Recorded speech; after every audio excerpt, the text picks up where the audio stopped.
Hi friends, అందరికీ నమస్కారం. ఈ రోజు కథ నా ప్రాణం నీకోసం, ఎపిసోడ్ నెంబర్ 68. ఈ స్టోరీ మీకు నచ్చితే తప్పకుండా లైక్ చేసి మన ఛానల్ని సబ్స్క్రైబ్ చేసుకోండి. ఇక స్టోరీలోకి వెళ్దాం. రుద్ర వెళ్తుంటే తనలో తాను నవ్వుకుంటూ తన వెనక్కి వేద కూడా వెళ్తుంది. కిందికి వెళ్ళి చూసేసరికి వినోద్ గారు, వనజ గారు ఉంటారు. రండి రుద్ర, మీకోసమే చూస్తున్నా. పిల్లలందరూ వస్తే స్టార్ట్ చేద్దాం. హల్దీ ప్రోగ్రామ్కి టైం అవుతుంది. మీరు చూస్తే ఇంకా రెడీ కూడా అవ్వలేదు. పెళ్ళన్నాక ఇలా ఉంటే ఎలా చెప్పండి? హడావిడిగా ఉండాలి, చకచక పనులైపోవాలి. ఇలా లేట్ చేస్తే ఎలా చెప్పండి అంటుంది వనజ గారు. అబ్బా అమ్మా, ఎందుకంత కంగారు? నువ్వు కంగారు పడిందే కాకుండా మమ్మల్ని కూడా కంగారు పెట్టేస్తావు. నువ్వు వెళ్ళి అక్కడ అన్నీ రెడీ చేయి. నేనెళ్ళి స్వీటీని రెడీ చేస్తాను. బావ వెళ్ళి అభి అన్నయ్యని, వైదిక్ అన్నయ్యని రెడీ చేస్తాడు. ఆదిత్య వాళ్ళు కూడా స్టార్ట్ అయ్యారు. అందరూ రాగానే స్టార్ట్ చేద్దాం. నువ్వు ఇలా గాబరా పడిపోకు అంటూ స్వీటీ దగ్గరికి వెళ్తుంది వేద. స్వీటీ అప్పుడే స్నానం చేసి వస్తుంది. రా స్వీటీ, తొందరగా రెడీ చేస్తాను. అక్కడ మీ అత్త నా మీద చిందులు వేస్తుంది. ఇంకా మనం లేట్ చేస్తే తానే మనల్ని రెడీ చేసి లాక్కెళ్తుంది అంటూ చెప్తూ స్వీటీని కూర్చోబెట్టి తల తుడుస్తుంది. హల్దీ కోసం తీసుకున్న ఎల్లో కలర్ ఓని, వైట్ కలర్ కాంబినేషన్లో ఉన్న హాఫ్ శారీ తీసి స్వీటీకి ఇస్తుంది. లంగా ఓని వేసుకుని అద్దం ముందు కూర్చున్న స్వీటీని రెడీ చేయడం స్టార్ట్ చేసింది. వేదాతో పాటు దర్శిని, నయని కూడా హెల్ప్ చేస్తారు. ఒకరు హెయిర్ స్టైల్ సెట్ చేస్తే మరొకరు జ్యువెలరీ సెట్ చేస్తారు. స్వీటీని అందంగా రెడీ చేసి సూపర్, పర్ఫెక్ట్ అనుకొని స్వీటీకి దిష్టి చుక్క పెట్టి మెటికలు విరుస్తూ ముద్దుగా ఉన్నావంటుంది. థ్యాంక్స్ వదినా, మీరు కూడా రెడీ అవ్వండి అంటుంది స్వీటీ. అలాగే. వాళ్ళ డ్రెస్సెస్ తెచ్చుకొని అక్కడే రెడీ అవుతారు. నలుగురు ఎవరికి ఎవరు తీసిపోని విధంగా ఉంటారు.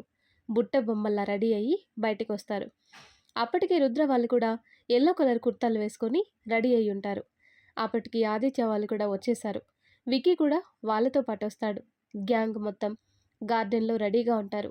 గార్డెన్లో అరేంజ్ చేసిన దగ్గర వేద వాళ్ళ కోసం చూస్తూ ఉంటే అప్పుడే నవ్వుతూ మాట్లాడుకుంటూ వస్తున్న వాళ్ళని చూసి ఒక్కొక్కరికి హార్ట్ బీట్ రైజ్ అవుతుంది.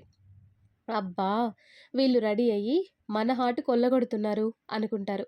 స్వీటీని చూసిన అభి గాల్లోని ఫ్లయింగ్ కిస్ ఇచ్చి సూపర్ అని సైగ చేస్తాడు. బావా, ఎలా ఉన్నాను అంటుంది వేద. ఎలా ఉన్నావో చెప్పటానికి మాటలు సరిపోవు బంగారం. చేతులతో అయితే బాగా చెప్పచ్చు, అలా చెప్పనా అని కన్ను కొట్టి అడుగుతుంటే చుట్టూ ఓసారి చూసి అమ్మయ్య, ఎవరూ చూడలేదు. ఈ బావకి రోజు రోజు సిగ్గు లేకుండా తయారవుతున్నాడు అని రుద్ర వైపు చిరుకోపం ప్రదర్శిస్తుంది. ఆదిత్య దగ్గరికి వెళ్ళి ఎలా ఉన్నాను అని క్యూట్గా అడుగుతుంది దర్శిని. దర్శినిని కింది నుండి పైకి చూస్తాడు. హాఫ్ శారీలో ఇప్పటి వరకు దర్శినిని ఎప్పుడూ చూడలేదు ఆదిత్య.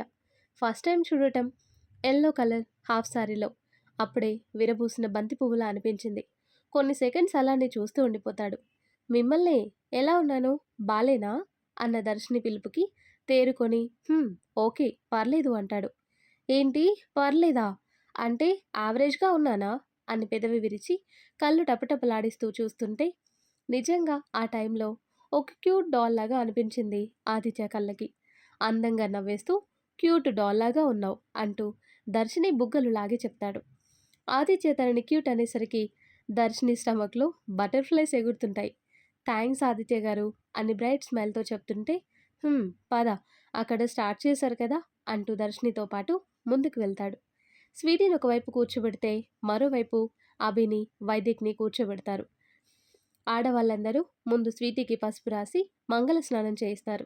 తర్వాత అభికి, వైదిక్ కూడా రాయటానికి వచ్చి షర్టు విప్పండి అంటుంటే చీచీ మాకు సిగ్గుగా ఉంటుంది అని వాళ్ళు షర్ట్ని గట్టిగా పట్టుకొని కూర్చుంటే హలో, ఇది సాంప్రదాయం, మూసుకొని విప్పండి, లేదంటే నేనొచ్చి విప్పుతా అంటూ వార్నింగ్ ఇస్తాడు రుద్ర. ఏడుపు మొహం పెట్టుకొని రేయ్, నీదేం పోయింది, ఇక్కడ పోయేది మా పరువే. నువ్వు ఇలాంటివన్నీ హాయిగా తప్పించుకున్నావు, నీదేం పోయింది, ఎన్నైనా చెప్తావని గొనుక్కుంటూ డ్రెస్ విప్పి కూర్చుంటారు. ముందు ఇద్దరి తలకి, బాడీకి నూనె రాసి తర్వాత పసుపు తీసి రాస్తారు. తర్వాత ఒక్కొక్కరుగా వచ్చి నీళ్లు పోసి ఆశీర్వదిస్తారు వాళ్ళని. పెద్దవాళ్ళు పిల్లల్ని వదిలి ఇక మీరు ఆడుకొని లోపలికి రండి, మీరు ఫ్రెష్ అయితే మీ చేత చేయించాల్సిన పనులున్నాయి అని చెప్పి లోపలికి వెళ్తారు. వాళ్ళు వెళ్ళేదే ఆలస్యం. రుద్ర వెళ్ళి ఇద్దరికీ పసుపు మొత్తం పూసేస్తుంటే బావా, మాకు మాత్రమే రాస్తే ఎలా, నువ్వు రాసుకోకపోతే ఈ బామ్మర్ది ఫీల్ అవుతాడు బావగారు అంటూ పసుపు తీసుకుని రుద్రాకి రాయటానికి ట్రై చేస్తాడు వైదిక్. వైద్యకి దొరకకుండా పరిగెడుతుంటే అభి రుద్రాన్ని పట్టుకొని, ఎక్కడికి వెళ్ళేది? వైద్యకి చెప్పినట్టు నువ్వు కూడా రాసుకోవాలి. మమ్మల్ని వాళ్ళ దగ్గర ఇరికించలేదా నువ్వు? అంటూ రుద్రాన్ని గట్టిగా పట్టుకొని, వైదిక్ తొందరగా రా వచ్చిపోయి అంటుంటే వైదిక్ వచ్చి, అబ్బా బావా కరెక్ట్గా దొరికావంటూ పసుపు తీసుకుని రుద్ర ఫేస్ మొత్తం రాస్తాడు. నీ ఈడియట్స్, ఇప్పుడు మీకు దొరికానని రెచ్చిపోతున్నారు కదా, తర్వాత ఉంది మీకు పండగ అంటూ గింజుకుంటాడు రుద్ర. వాళ్ళని చూసిన లేడీస్ అందరూ నవ్వేస్తారు. ఆదిత్యని కూడా లాగి ఆదిత్య కూడా పోసేసి వాటర్ పోసుకుంటూ మొత్తం తడిచిపోతారు. స్వీటీ కూడా వేదకి పసుపు రాసి మొత్తం తడిపేస్తుంది. అబ్బా స్వీటీ, మొత్తం తడిపేసావు కదా, ఉండు నీ పని చెప్తా అంటూ వాటర్ తీసుకుని స్వీటీ మీద చల్లుతుంది. ఒక పక్కన మగవాళ్ళు ఆడుతుంటే మరోవైపు ఆడవాళ్ళందరూ ఆడతారు. మొత్తం తడిసి ముద్దయి ఇంట్లోకి వెళ్తారు. ఫ్రెష్ అవ్వటానికి ఎవరి రూమ్కి వాళ్ళు వెళ్తారు. అక్కడ రోజీ వాళ్ళ ఇంట్లో కూడా హల్దీ చేస్తారు. వేద రూమ్కి వెళ్ళి టవల్ తీసుకుని బాత్రూంలోకి వెళ్తుంటే వేదతో పాటు రుద్ర కూడా దూరుతాడు.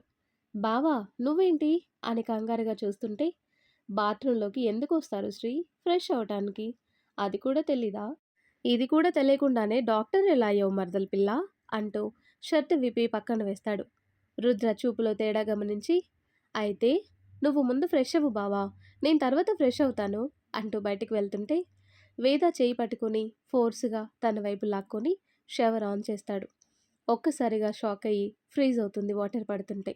తేరుకొని, బావా ఏం చేస్తున్నావు అని వణుకుతున్న గొంతుతో అడుగుతుంటే వేదాని ఇంకా దగ్గరికి లాక్కొని, ప్లీజ్ శ్రీ, కొంచెంసేపు సైలెంట్గా ఉండు, I know my limits, don't worry okay అంటూ చెవిలో చిన్నగా చెప్పి చెవి వెనక ముద్దు పెట్టి చెప్పగానే రుద్ర మెస్మరైజ్ వాయిస్కి రుద్ర మాయలోకి వెళ్ళిపోతుంది వేద. రుద్ర చెవి దగ్గర ముద్దు పెట్టగానే ఇంకంతే, పూర్తిగా సరెండర్ అయిపోయి రుద్ర చుట్టూ చేతులు వేస్తుంది. ఇందాకటి నుండి తడి బట్టల్లో ఉన్న వేదాన్ని చూసిన రుద్ర డిస్టర్బ్ అవుతాడు. నార్మల్గానే అందంగా ఉన్న వేద ఇలా రెడీ అయింది, అందులోనూ తడిసి ఉన్న బట్టల నుండి వేద స్కిన్ ఎక్స్పోజ్ అవుతుంటే రుద్ర మనసు మెదడు గతి తప్పుతుంది. అందుకే వేద ఎప్పుడెప్పుడు రూమ్లోకి వస్తుందా అని చూసి వేద రాగానే తన వెనక్కి వెళ్ళి బాత్రూమ్ డోర్ లాక్ చేస్తాడు. వేదాన్ని గట్టిగా హత్తుకుంటాడు. ఎంతలా అంటే గాలి కూడా వాళ్ళ మధ్యలో దూరనంతగా. వేద మెడ మీద తడి పెదాలు వద్దుతూ నీటి బిందువులని నాలుకతో రాస్తుంటే వేద ఒంట్లో నరాలు జివ్వుమంటాయి. తన చీరని పిడికిలిలో బంధించి బావా అని చిన్నగా ములుగుతుంది. ఆ సౌండ్ రుద్రని ఇంకా డిస్టర్బ్ చేస్తుంది. వెంటనే ఇంకా ఒక్క క్షణం కూడా ఆలస్యం చేయకుండా వేద పెదాలు అందుకుంటాడు. ఎప్పుడూ స్మూత్గా ముద్దు పెట్టే రుద్ర ఇప్పుడు తనలో ఉన్న ఫీలింగ్స్ హై రేంజ్లో ఉండటంతో స్ట్రాంగ్గా కిస్ చేస్తూ వేదాన్ని ఉక్కిరి బిక్కిరి చేస్తాడు. పెదవిని పై పెదవిని మార్చి మార్చి వేద పెదాల్లో ఉన్న మధువుని జుర్రుతూ తన చేతికి చిక్కిన పిడికెడంత నడుముని వేలతో మీటుతూ చిన్నగా ప్రెస్ చేస్తూ వేదాన్ని ఊపిరి తీసుకునివ్వకుండా 10 నిమిషాల పాటు ముద్దుని కొనసాగిస్తాడు. వేదాకి ఊపిరి తీసుకోవటం ఇబ్బందిగా ఉండటం గమనించి అప్పుడు పెదాలు విడిచి దూరం జరుగుతాడు. రుద్ర వదిలి వేదాన్ని చూస్తే వేగంగా ఊపిరి తీసుకుంటూ రుద్రాని గుర్రుగా చూస్తూ, ఎవరైనా ఇంతసేపు కిస్ చేస్తారా అని ఆయాసపడుతూ అడుగుతుంటే, ప్రేమ ఎక్కువైతే ఇలానే కిస్ చేస్తారు బంగారం అంటూ వేదాన్ని తిప్పి వెనుక నుండి హత్తుకొని మేడ మీద గడ్డం పెట్టుకుని నడుం దగ్గర చీరని పక్కకు తప్పించి చేతిని నడుం లోపలికి పోనిస్తూ గీతలు గీస్తూ ఆటలాడుతూ వేదాన్ని డిస్టర్బ్ చేస్తుంటే, బావా ప్లీజ్ నువ్వు ఇలా చేస్తే ఎలా చెప్పు అని ఏడుపు మొహం పెట్టుకుంటుంది. హాహా అని నవ్వుతూ వేద కళ్ళ మీద ముద్దు పెడుతూ, శ్రీ ఐ వాంట్ యూ రా అంటాడు రొమాంటిక్ వాయిస్తో. ఆ వాయిస్కి వేద గొంతు తడారిపోతుంది. బావా ఏమైంది నీకు ఇవాళ ఇలా బిహేవ్ చేస్తున్నావు అంటుంటే, నీ మీద ప్రేమ ఎక్కువైంది శ్రీ, ఏం చేయను అంటూ కొద్దిసేపు షవర్ కింద వేదాన్ని హత్తుకొని తన ఫీలింగ్స్ని కంట్రోల్ చేసుకుంటాడు. వేద కూడా రుద్ర స్పర్శకి తనలో రేగిన అలజడిని తగ్గించుకుంటుంది. కొన్ని నిమిషాల తర్వాత, నువ్వు ఫ్రెష్ అవ్వు శ్రీ, నేను పక్క రూమ్లో ఫ్రెష్ అవుతాలే అంటూ వెళ్తుంటే రుద్ర చేయి పట్టుకొని ఆపేసి నుదుటిన ముద్దు పెట్టి సారీ బావా అని చెప్తుంది. దెబ్బలు పడతాయి శ్రీ ఇంకోసారి సారీ చెప్తే, అయినా నేను కూడా కావాలని దూరం ఉంటున్నా, మన కలయిక ఒక స్పెషల్ రోజు జరగాలి, అప్పటి వరకు నేను కూడా వెయిట్ చేస్తున్నా, అప్పుడు నువ్వు ఆపినా ఆగనులే అంటూ వేద నుదుటన ముద్దు పెట్టి, తొందరగా ఫ్రెష్ అయ్యి రెడీ అవ్వు, కిందికి వెళ్దాం, అత్త మన కోసం చూస్తూ ఉంటుంది అని డోర్ ముందుకేసి తన డ్రెస్ తీసుకుని పక్కన రూమ్లోకి వెళ్తాడు. వేద కూడా గబగబా ఫ్రెష్ అయ్యి సింపుల్గా ఉన్న శారీ కట్టుకొని రెడీ అయ్యి రుద్రతో కలిసి కిందికి వెళ్తుంది. పెళ్లి పిల్లగాడు కూడా ఇంత లేట్ చేయలేదు. మీరు మాత్రం ఇంత లేట్గా వచ్చారు అని కూతుర్ని అంటుంది వనజ. మా నీకేం చెప్పాలి, నీ అల్లుడి వల్ల లేట్ అయింది అని మనసులో అనుకొని, వచ్చేసాను కదా ఇప్పుడు, ఏం చేయాలో చెప్పు చేస్తాను అంటూ వనజతో ముందుకు వెళ్తుంది. స్వీటీని పెళ్లి కూతుర్ని చేయాలి, వాళ్ళని పెళ్లి కొడుకులను చేయాలి, ఇక వీళ్ళు బయటికి వెళ్ళకూడదు అని చెప్తుంది. ఓకే, నువ్వు అన్నయ్య వాళ్ళని చూసుకో, నేను బావ స్వీటీని పెళ్లి కూతుర్ని చేస్తాం అని వాళ్ళని కూర్చోబెట్టి పెళ్లి కూతుర్ని చేస్తుంది వేద. ఇంకా మీరెవ్వరు కూడా బయటికి వెళ్ళటానికి వీల్లేదు అని మరీ చెప్తుంది. సరే అని తల ఊపుతుంటే, పదండి అందరం భోజనాలు చేద్దాం అంటుంటే, అందరం ఉన్నాం కదా, కింద కూర్చొని అరిటాకు భోజనం చేద్దామమ్మా, ఏమంటావు అంటుంది వేద. మీ ఇష్టం, మంచి పద్ధతి కదా, అలాగే చేద్దాం అని హాల్లో మొత్తం ఒక సైడ్ చాప పరిచి అరిటాకులు వేస్తుంది. అందరూ మగవాళ్ళు కూర్చుంటే ఆడవాళ్ళు వడ్డిస్తారు. మీరు కూడా కూర్చొని తినచ్చు కదా, సర్వ్ చేయడానికి మేడ్స్ ఉన్నారు కదా అని రుద్ర అంటుంటే, బావా మా చేత్తో మీకు వడ్డిస్తేనే మాకు తృప్తిగా ఉంటుంది, వండింది కూడా మేం కాదు, కనీసం మా చేత్తో ఆయన వడ్డించనివ్వు, మీరు తిన్నాక మేం తింటాం, ముందు మీరు తినండి అంటుంది వేద. దర్శిని నాయని కూడా వడ్డిస్తూ ఇంట్లో బాగా కలిసిపోతారు. మగవాళ్ళు తిన్న తర్వాత వేద విస్తారాకులు తీయబోతుంటే, వేద మీ డాడీది అలాగే ఉంచు, నేను అందులోనే తింటాను అంటుంది వనజ. ఓ, మా డాడీ దానిలో తింటావా, కానివ్వు అంటుంటే ఇందు గారు కూడా ఆనంద్ గారిది ఉంచమని చెప్తుంది. అబ్బో, ఉత్తమ భార్యలు అనిపించుకోవాలని డిసైడ్ అయినట్టున్నారు, నేను కూడా ఉత్తమ భార్యనే, సో నేను కూడా మా ఆయన విస్తారాకులోనే తింటాను అంటుంది వేద. ఆదిత్య గారి దానిలా నేను తింటానక్కా అంటుంది దర్శిని. కానీ మీకు పెళ్లి కాలేదు కదా అని అడుగుతుంటే, నా మనసులో ఎప్పుడైతే ఆదిత్య గారిని ఇష్టపడ్డానో అప్పుడే ఆదిత్య గారితో నాకు పెళ్ళైనట్టు లెక్క అంటుంది దర్శిని ఆదిత్య వైపు చూస్తూ. దర్శిని చెప్తుంటే ఆదిత్య అలా చూస్తూ ఉండిపోతాడు. ఆదిత్య మనసులో ఇంకో మెట్టెక్కుతుంది దర్శిని. ఆంటీ అలా తినకూడదా అని ఇందు గారిని అడిగితే, అలా ఏం ఉండదురా, దీనికి మన ఇష్టంతో పని అంతే, నచ్చితే తినచ్చు, అలా తింటే వాళ్ళకి మంచిది అని ఓ నమ్మకం. ఈ కాలంలో ఈ సాంప్రదాయం ఎవరూ ఎక్కువగా పాటించటం లేదు. నువ్వు చేస్తానంటే ఎందుకు వద్దంటాను చెప్పు, హాయిగా వెళ్ళి ఆదిత్య విస్తర్లోనే తిను అంటుంది. థ్యాంక్స్ అంటూ వెళ్ళి కూర్చుంటుంది దర్శిని. ఎలాగో పెళ్లి చేసుకోబోతున్నాం కదా అని స్వీటీ అభి విస్తారకులో తినటానికి కూర్చుంటే, నైని వైపు చూస్తూ, హలో, నువ్వు కూడా కూర్చొని నా విస్తారకులో తినేసే, ఓ పని అయిపోతుంది అంటాడు విక్కీ. ఎలాగూ తనే కూర్చోవాలి అనుకుంది. ఇప్పుడు విక్కీ చెప్పటంతో వెళ్ళి కూర్చుంటుంది. ఆడవాళ్ళు కూర్చుంటే ఈసారి మగవాళ్ళు వడ్డిస్తారు. తమ పార్ట్నర్స్ వడ్డిస్తుంటే తృప్తిగా కడుపు నిండా తింటారు. అందరూ తిని కొద్దిసేపు రెస్ట్ తీసుకుందాం, ఈవినింగ్ మెహందీ ప్రోగ్రాం ఉంది కదా, నైట్ లేట్ అవుతుంది పడుకునే వరకు, ఇప్పుడు కొద్దిసేపు పడుకుంటే ఈవినింగ్ ఫ్రెష్గా ఉంటుంది అని ఎవరి గదికి వాళ్ళు వెళ్తారు. రుద్ర వినోద్ గారు మాత్రం బయట ఈవినింగ్కి కావాల్సినట్టు అరేంజ్మెంట్స్ చేస్తూ ఉంటారు. అన్నీ అరేంజ్ చేశాక, మామ అన్నీ అయిపోయాయి కదా, మీరు కూడా కొద్దిసేపు రెస్ట్ తీసుకోండి అంటూ రుద్ర రూమ్కి వెళ్తాడు. తను వెళ్ళేసరికి బుజ్జి కుక్కపిల్లలాగా పడుకొని ఉన్న మర్దల్ని చూసి క్యూట్గా అనిపిస్తుంది. వెళ్ళి తన పక్కనే పడుకొని తన చుట్టూ చేతులు వేసి కళ్ళు మూసుకోగానే నిద్రలో కూడా రుద్ర స్పర్శ గుర్తుపట్టి రుద్ర చుట్టూ చేతులు వేసి రుద్ర ఎద మీద నిద్రపోతుంది. ఆదిత్య వర్కుంటే చేస్తూ అలాగే సోఫాలో కళ్ళు మూసుకొని వెనక్కి వాళ్తాడు. కళ్ళు మూసుకోగానే ఇందాక హాఫ్ సారీలో ఉన్న దర్శిని కళ్ళ ముందు మెదులుతుంటే ఆదిత్య పెదాల మీద సన్నని నవ్వు వచ్చి చేరుతుంది. అలాగే దర్శిని తలుచుకుంటూ పడుకుంటాడు. ఈవినింగ్ వరకు ఎవరు కూడా రూమ్స్ నుండి బయటికి రారు. ఈవినింగ్ మేడ్స్ వచ్చి కాఫీ ఇచ్చే వరకు కూడా ఎవ్వరికీ మెలకువ రాదు. మేడ్స్ ఇచ్చిన కాఫీ తాగి ఫ్రెష్ అయ్యి మెహందీ ప్రోగ్రామ్కి రెడీ అయ్యి ఒక్కొక్కరిగా హాల్లోకి వస్తారు. వేద స్వీటీ రెడీ అయిందేమో అని చూడటానికి వెళ్తుంది. అప్పటికే స్వీటీ వాళ్ళందరూ రెడీ అయి ఉంటారు. హో, రెడీనా, అయితే పదండి అంటూ వాళ్ళని తీసుకొని బయట గార్డెన్ ఏరియాకి వెళ్తుంది. అక్కడ అరేంజ్మెంట్స్ చూసిన వాళ్ళ కళ్ళు మెరిసిపోతాయి. ఫుల్ లైట్స్తో కింద అక్కడక్కడ పరుపులు వేయించి పిల్లోస్తో అందంగా ఉంటుంది ఆ ప్లేస్. మధ్యలో మెహందీ కోన్స్ పట్టుకొని కూర్చుంటారు మెహందీ ఆర్టిస్టులు. వదినా, నాకు నువ్వే వేయాలి, నువ్వు బాగా వేస్తావు అంటుంది స్వీటీ.